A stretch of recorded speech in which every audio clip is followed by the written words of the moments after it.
നമസ്കാരം സുഹൃത്തുക്കളെ. ഇന്ന് രാവിലെ ഞാൻ എണീച്ചപ്പോൾ ടൈംസ് ഓഫ് ഇന്ത്യയിൽ വന്ന ഒരു വലിയ ഹെഡിങ് ആയിരുന്നു രാഹുൽ ഗാന്ധിയുടെ പ്രസംഗം.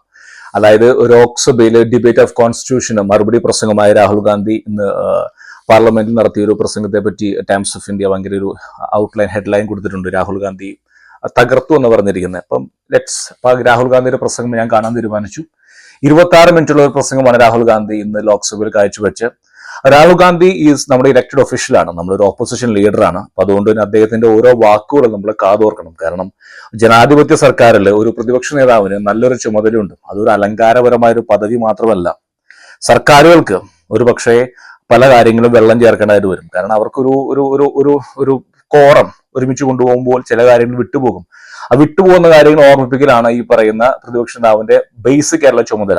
രാഹുൽ ഗാന്ധി പ്രസംഗത്തിൽ സർക്കാർ വിട്ടുപോയ കാര്യങ്ങൾ പറയാൻ ശ്രമിച്ചോ അതോ പറഞ്ഞ കാര്യങ്ങൾ മാത്രമാണ് രാഹുൽ ഗാന്ധി പറഞ്ഞത്? ചിന്തിച്ചു നോക്കാം. രാഹുൽ ഗാന്ധി പഴയപോലെ തന്നെ കോൺസ്റ്റിറ്റ്യൂഷൻ ഉയർത്തിപ്പിടിച്ചു. Indian constitution V D. സവർക്കർ അംഗീകരിച്ചില്ല. വി.ഡി. സവർക്കർ പറഞ്ഞു മനുസ്മൃതി എന്നുള്ള റിലീജിയസ് ഡോക്യുമെന്റിന് ബേസ്ഡ് ആയിട്ടായിരിക്കണം കോൺസ്റ്റിറ്റ്യൂഷൻ എന്ന് അദ്ദേഹം പറഞ്ഞു. ഇതൊക്കെ പറഞ്ഞു കേട്ട കാര്യങ്ങളാണ്. കാരണം ഞാൻ വീണ്ടും ചോദിക്കുന്നു, അദ്ദേഹം 6 മാസം മുമ്പ് അധികാരം ഏൽക്കുമ്പോൾ സെയിം സംഭവം ഈ കോൺസ്റ്റിറ്റ്യൂഷൻ ഉയർത്തിപ്പിടിച്ച് പറഞ്ഞു കോൺസ്റ്റിറ്റ്യൂഷൻ കത്തരാമേ. അദ്ദേഹത്തിന് അതിന് പറഞ്ഞ വോട്ട് പിടിച്ച് ഈ ചേമയനായി ഏകദേശം 6 മാസം മുകളിലായി അധികാരത്തിൽ കയറിയിട്ട് 7ാമത്തെ മാസമാണ്. ഉസ്നെ കിയാ എന്റെ ചോദ്യം രാഹുൽ ഗാന്ധി ഇതാണ്. 7 മാസമായി നിങ്ങൾക്കറിയാം നമ്മുടെ കോൺസ്റ്റിറ്റ്യൂഷൻ അപകടത്തിലാണ്. നിങ്ങൾ എന്ത് ചെയ്തു? നിങ്ങൾ ഉറങ്ങുമായിരുന്നില്ലേ? കാരണം അത് ഈ പറയുന്ന ഈ മഹാരാഷ്ട്ര ഇലക്ഷൻ കഴിഞ്ഞു, ഹരിയാന ഇലക്ഷൻ കഴിഞ്ഞു, കോൺസ്റ്റിറ്റ്യൂഷൻ ഗത്തരാമി എന്ന് നിങ്ങൾ എന്താ പറയുന്ന ഈ പറയുന്ന ലോക്സഭയിൽ ഇരുന്ന് പറഞ്ഞിട്ട് കാര്യമില്ല. You to get out of the ലോക്സഭയിൽ ഒന്ന് ജനങ്ങളുമായി സംവദിക്കണം. കാരണം അല്ലാതെ ഈ പറയുന്ന ഈ ബോംബെയിലും ബാംഗ്ലൂരിലൊക്കെ 100, 200, 300 രൂപയ്ക്ക് വേണ്ടി പണിയെടുക്കുന്നവന് എന്ത് കോൺസ്റ്റിറ്റ്യൂഷൻ? അവന് വേണ്ടതെന്ന് പറയുന്നത് ജോലി വേണം, നല്ല വായു വേണം, നല്ല വീട് വേണം താമസിക്കാൻ. ഈ 3 കാര്യങ്ങളാണ് വേണ്ടത്. Constitution VD. സവർക്കറിന്റെ ഐഡിയോളജിയാണോ അംബേദ്കറിന്റെ ഐഡിയോളജിയാണോ ഒന്നും സാധാരണ മനുഷ്യന് വിഷയമല്ല. അദ്ദേഹം അവിടെ തന്നെ പതറിപ്പോയി. കാരണം പറഞ്ഞ കാര്യം വീണ്ടും വീണ്ടും പറയണം അദ്ദേഹം. രണ്ടാമത് അദ്ദേഹം പറയുന്നത് അദാനി സെയിം അതേ സ്റ്റോറി തന്നെ. അദാനി എല്ലാം ഇന്ത്യയിലെ പോർട്ടുകളും എയർപോർട്ടുകളും അദാനിക്ക് വിൽക്കുന്നു. ഈ അദാനി എന്നുള്ള വിഷയം അദ്ദേഹം ഒരു 5-10 വർഷം ഉയർത്തിക്കൊണ്ടുവരുന്നു. വാട്ട്സ് റോങ് ഇൻ അദാനി എന്നുള്ള വ്യക്തിക്ക് എന്താണ് കുഴപ്പം?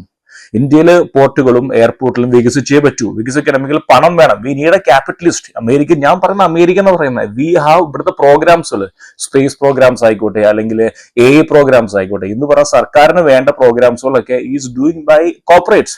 അത് ഇവിടുത്തെ സ്പേസ് പ്രോഗ്രാം നാസ ഡിസ്കണ്ടിന്യൂ ചെയ്തു. അവർ പറയുന്നത് നമ്മൾ ഇത് ഭയങ്കര ചെലവ് കയറിയ പരിപാടിയാണ്, നമ്മൾ ഈ നാസ എന്നുള്ള ഈ പറയുന്ന ഷട്ടിൽ പരിപാടി അവസാനിപ്പിക്കുകയാണ്. അങ്ങനെ ബോയിങ്ങിനും ഈ പറയുന്ന ഇലോൺ മസ്കിന്റെ സ്പേസ് എക്സിനും ബില്യൺസിന് കോൺട്രാക്ട് കൊടുത്തു. You do it. ഓക്കെ, ഞങ്ങൾക്ക് വേണ്ട സൗകര്യങ്ങൾ നിങ്ങൾ ഒരുക്കി തരൂ. എന്തുകൊണ്ടാണ് ക്യാപിറ്റലിസ്റ്റുകൾ അംഗീകരിച്ചാൽ കുഴപ്പം? കാരണം രാജ്യം മുന്നോട്ട് പോകണം. ഈ അദാനി എന്നുള്ള വ്യക്തി ഈ ലോക്സഭയിൽ ആകെ രാഹുൽ ഗാന്ധിക്ക് കിട്ടിയ സമയം 25 മിനിറ്റാണ്. 25 മിനിറ്റിൽ അദ്ദേഹം പറയാൻ ശ്രമിക്കുന്ന കാര്യങ്ങൾ വീണ്ടും പറഞ്ഞ കാര്യങ്ങളാണ്. അദാനി, അംബാനി, പിന്നെ ഈ വീർ സവർക്കർ. 3ാമത്തെ കാര്യം അദ്ദേഹം പറഞ്ഞു ഫാമേഴ്സിന്. അദ്ദേഹം പറയുന്നു ഫാമേഴ്സിന് നിങ്ങൾ കൃഷിക്കാരൻ നിങ്ങൾ ലാത്തി കൊണ്ട് അടിച്ചു എന്ന് പറയുന്നു. MSP നടപ്പിലാക്കിയില്ല എന്ന് പറയുന്നു. ഞാൻ പറയട്ടെ, ഇത് ഏകദേശം 3 വർഷത്തോളമായി ഈ ഫാമേഴ്സ് ലോയും ഈ പറഞ്ഞ സംഭവം നടന്നിട്ട്. രാഹുൽ ഗാന്ധി ഭരിക്കുന്ന സംസ്ഥാനങ്ങളുണ്ടല്ലോ, ഈ കോൺഗ്രസ് ഭരിക്കുന്ന സംസ്ഥാനങ്ങൾ, നിങ്ങൾ എന്ത് ചെയ്തു? നിങ്ങൾ എന്തെങ്കിലും നിയമം കൊണ്ടുവന്നോ? ഈ കർണാടക അല്ലെങ്കിൽ പോണ്ടിച്ചേരി അതോ 2-3 സർക്കാരിലുണ്ടല്ലോ, നിങ്ങൾ എന്ത് ചെയ്തു? നിങ്ങളൊന്നും ചെയ്തില്ല. കാരണം ലോക്സഭയിൽ എന്താ പറയുക, TV-യുടെ മുമ്പിൽ ആക്ട് ചെയ്യാനായിട്ട് രാഹുൽ ഗാന്ധി പ്രസംഗിക്കുമ്പോൾ ഒരു 4 പേരും മരവാഴിൽ അപ്പുറത്തിപ്പുറത്തിരിക്കും. കേരളത്തിൽ കുറച്ച് മരവാഴുണ്ട്, അവർ അപ്പുറത്തിപ്പുറത്തിരിക്കും. ഈ മീഡിയ കവറേജ് കിട്ടാൻ വേണ്ടി അദ്ദേഹം പുതിയ കുപ്പിയിൽ പഴയ വീജി ഇടുന്ന അതേ പരിപാടിയാണ്. കാരണം same issue, constitution, Adani, farmers ഒക്കെ കേട്ട് മടുത്തു കഴിഞ്ഞു.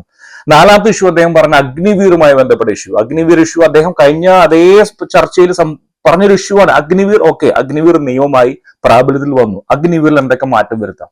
എന്നാൽ അദ്ദേഹത്തിന്റെ ജോലി എന്ന് പറയുന്നത് ഈ സർക്കാർ ചെയ്യുന്ന പരിപാടികളൊക്കെ ബ്ലോക്ക് ചെയ്യില്ല. ഒരു പ്രോഗ്രാം കൊണ്ടുവന്നു. ആ പ്രോഗ്രാമിലെ പോരായ്മകളെ കണ്ടെത്തിയിട്ട് അത് നന്നാക്കുന്ന അദ്ദേഹത്തിന്റെ ചുമതല എന്ന് പറയുന്നത്. അഗ്നിവറുമായി ബന്ധപ്പെട്ട് ഞാൻ ഒരു കാര്യം പറയാം. അതായത് ഇനി നടക്കാൻ പോകുന്ന വാർ എന്ന് പറയുന്നത് ഈ പറയുന്ന ഹ്യൂമൻ വാർ അല്ല, അതായത് സൈബർ വാറാണ് നടക്കാൻ പോകുന്നത്. ഡിജിറ്റൽ ടെക്നോളജി വാറാണ്. അപ്പൊ അതിന് ഇന്ത്യക്ക് ഇതൊരു ബാധ്യതയാണ്. ഇത്രയും വലിയൊരു കരസേന എന്ന് പറയുന്നത്, കരസേന അല്ലെങ്കിൽ നാവികസേന അല്ലെങ്കിൽ ഈ പറഞ്ഞ വായുസേന, ഇത്രയും വലിയൊരു ഫോഴ്സ്, മാൻ പവർ ബാധ്യതയാണ്. ഇന്ത്യക്ക് ഒരിക്കലും അത് അഫോർഡ് ചെയ്യാൻ പറ്റില്ല.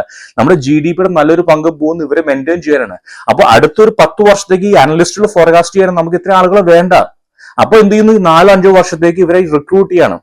ഈ അമേരിക്കയിൽ എല്ലായിടത്തും ഉണ്ട് ഈ പറയുന്നത്. കാരണം സ്കൂളിൽ നിന്ന് ഇറങ്ങുന്ന കുട്ടികൾ, കോളേജിൽ നിന്ന് ഇറങ്ങുന്ന കുട്ടികളെ അവർ 5-6 വർഷത്തേക്ക് റിക്രൂട്ട് ചെയ്യും. അവർക്ക് 1 വർഷത്തെ ബൂട്ട് ക്യാമ്പ്, പിന്നെ 5 വർഷം ഒരു ആക്റ്റീവ് സർവീസ്. ഈ 5 വർഷം സർവീസ് കഴിയുമ്പോൾ 6ാമത്തെ വർഷം അവർക്ക് ഈ അവരെ പിരിച്ചുവിടുകയാണ്. വെറുതെ പിരിച്ചുവിടുകയല്ല, അവർ പിരിച്ചുവിടുമ്പോൾ അവർക്ക് മാർക്കറ്റിൽ ഇറങ്ങിയിട്ട് അവർക്ക് ജോലി ചെയ്യാൻ സംബന്ധമായിട്ടുള്ള അവർക്ക് എന്തെങ്കിലും ഒരു അവസരങ്ങൾ ഉണ്ടാക്കി കൊടുക്കുകയാണ്. അതായത് അവർക്കൊരു സ്കിൽ അവരെ പഠിപ്പിക്കുകയാണ് ഈ ബാക്കി അവസാന 1 വർഷം. അതായത് പ്ലംബറോ ഇലക്ട്രീഷ്യനോ അല്ലെങ്കിൽ ഹീറ്റിംഗുമായി ബന്ധപ്പെട്ട ജോലികളോ എന്തെങ്കിലും ഒരു കൈത്തൊഴിൽ അവർ പഠിപ്പിക്കുകയാണ്. അത്തരത്തിലുള്ള കാര്യങ്ങളായിരിക്കണം രാഹുൽ ഗാന്ധിയുടെ ശ്രദ്ധ കൂടുന്നത്. അതായത് അഗ്നിവീർ നിങ്ങൾ എടുത്തു, അദ്ദേഹം പറഞ്ഞു ഒരു യൂസ് ആൻഡ് ത്രോ എന്ന് പറഞ്ഞു. ഈ യൂസ് ആൻഡ് ത്രോ എന്നുള്ള സമ്പ്രദായം ഒഴിവാക്കാൻ വേണ്ടി എന്തൊക്കെ ചെയ്യാൻ പറ്റും ഈ പറഞ്ഞ പ്രോഗ്രാമിലേക്ക്, അതിലേക്ക് കോൺട്രിബ്യൂഷൻ അദ്ദേഹത്തിന്റെ ഉള്ളത്. അദ്ദേഹത്തെ പരസ്യമായി എതിർക്കലല്ല. ഈ 4 കാര്യങ്ങൾ മാത്രമാണ് അദ്ദേഹം ഇതിനെപ്പറ്റി പറഞ്ഞിരിക്കുന്നത്. ഈ പറഞ്ഞ പ്രസംഗത്തിൽ 26 മിനിറ്റും അദ്ദേഹം പറഞ്ഞു മനുസ്മൃതി, രണ്ടാമത്തെ അദ്ദേഹം ഏകലവ്യന്റെ സ്റ്റോറി പറഞ്ഞു, ദ്രോണാചാര്യ ഏകലവ്യ, പിന്നെ അങ്കൂട്ട എടുത്തൊരു സ്റ്റോറി അദ്ദേഹം പറഞ്ഞു. तुम लोग आम आदमी का और फार्मर्स का स्टूडेंट्स का अंगूठा काटते हैं. ഈ പേപ്പർ ലീക്കുമായി ബന്ധപ്പെട്ട വിഷയം അദ്ദേഹം പറഞ്ഞു. ഇതൊക്കെ റെലവന്റ് ആയ ഇഷ്യൂ അല്ല. മാർക്കറ്റിൽ ഇപ്പോൾ ഇന്ത്യയിൽ റെലവന്റ് ആയ ഇഷ്യൂ എന്ന് പറയുന്നത് ഇന്ത്യയുടെ GDP is dropped down to 5.6. ഇത് പ്രതീക്ഷ പോലുള്ള സർക്കാരും RBIയും എക്സ്പെക്ട് ചെയ്തിട്ടില്ല. നെസ്ലയുടെ ചെയർമാൻ പറഞ്ഞിരിക്കുന്നത് ഇന്ത്യയുടെ മിഡിൽ ക്ലാസ് ഗെറ്റിംഗ് സ്ട്രെങ്ത്. സത്യമായ കാര്യമാണ്. മിഡിൽ ക്ലാസിന്റെ കയ്യിൽ ബൈങ് പവർ ഇല്ല. ഇതൊക്കെയാണ് അഡ്രസ് ചെയ്യുന്നത്. ഈ വക ഇഷ്യൂലാണ് അദ്ദേഹം ഭരണപക്ഷത്തെ കടന്നാക്രമിക്കേണ്ടത്. എന്തുകൊണ്ട് മിഡിൽ ക്ലാസിന് കയ്യിൽ പണമില്ല, എന്തുകൊണ്ട് നമ്മുടെ യുവാക്കൾക്ക് ജോലി കിട്ടുന്നില്ല, ജോലി കിട്ടില്ല. We have to get investments, അതായത് ഇൻവെസ്റ്റ്മെന്റ് കൊണ്ടുവരണം, പുറത്തുനിന്ന് കൊണ്ടുവന്ന് ഫാക്ടറീസ് ഉണ്ടാക്കണം. ഈ കാര്യങ്ങളായിരിക്കണം അദ്ദേഹം ശരിക്കും പറഞ്ഞ സർക്കാരിനെ ആക്രമിക്കുന്നത്. പിന്നെ ഹാത്രസ് നടന്ന പെൺകുട്ടിയുടെ ആ സംഭവം അദ്ദേഹം പരാമർശിച്ചു. ഏകദേശം 3 മിനിറ്റ് എടുത്തു അദ്ദേഹം അത് പറയാനായിട്ട്.